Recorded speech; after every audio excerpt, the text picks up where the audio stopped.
మోంతా తుఫాన్ ఆంధ్రప్రదేశ్ రాష్ట్రానికి భారీ ఆర్థిక నష్టం తెచ్చింది.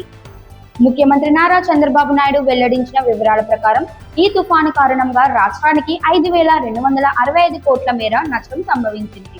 వ్యవసాయం రంగం, రోడ్లు, భవనాలు, మౌలిక వసతులు తీవ్రంగా దెబ్బతిన్నాయని సీఎం వివరించారు. వ్యవసాయ రంగానికి 829 కోట్ల నష్టం నమోదైందని, పంటలు ముంపుకు గురవడంతో రైతులు తీవ్ర ఇబ్బందులు ఎదుర్కొన్నారని చెప్పారు.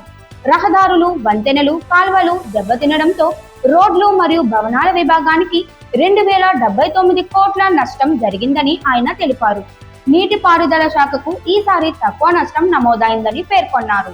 అయితే ప్రాణ నష్టం జరగకపోవడం పెద్ద ఉపశమనంగా నిలిచింది. దాదాపు 120 పశువులు మృతి చెందగా ప్రభుత్వం వెంటనే పశువుల యాజమానులకు ఆర్థిక సహాయం అందించే చర్యలు ప్రారంభించింది.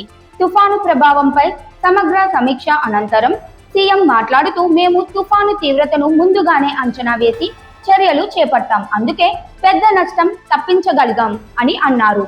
చంద్రబాబు ప్రకారం సాంకేతికత ఈసారి కీలక పాత్ర పోషించింది. ప్రతి ఇంటిని జియో ట్యాగింగ్ చేయడం ద్వారా సాయం సమయానుకూలంగా అందించగలిగామని తెలిపారు. గతంలో విద్యుత్ సరఫరా పునరుద్ధరించడానికి 10 గంటలు పట్టేది, కానీ ఈసారి కేవలం 3 గంటల్లోనే విద్యుత్ పునరుద్ధరించగలిగామని ఆయన వివరించారు. ఇది అధికారుల నిబంధనతో సాధ్యమైనదని ప్రశంసించారు.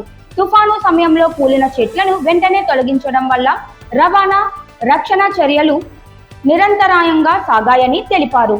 ప్రకృతి విపత్తులను పూర్తిగా నివారించడం సాధ్యం కాదని, కానీ ముందస్తు హెచ్చరికలు, సమన్వయం, సాంకేతిక వినియోగం ద్వారా నష్టాన్ని తగ్గించవచ్చని సీఎం స్పష్టం చేశారు. ప్రజల సహకారం, అధికారుల చొరవ అన్నీ కలిసి రాష్ట్రానికి రక్షణ కల్పించాయని అన్నారు. మొత్తం మీద మోంతా తుఫాన్ ఆర్థిక పరమైన సవాలు విసిరినా ప్రభుత్వం తీసుకున్న ముందస్తు చర్యలతో పెద్ద ప్రాణ నష్టం తప్పించగలిగిందని తెలిపారు. భవిష్యత్తులో కూడా ఇలాంటి విపత్తులను ఎదుర్కొనేందుకు సమగ్ర ప్రణాళిక అవసరమని చంద్రబాబు నాయుడు పేర్కొన్నారు.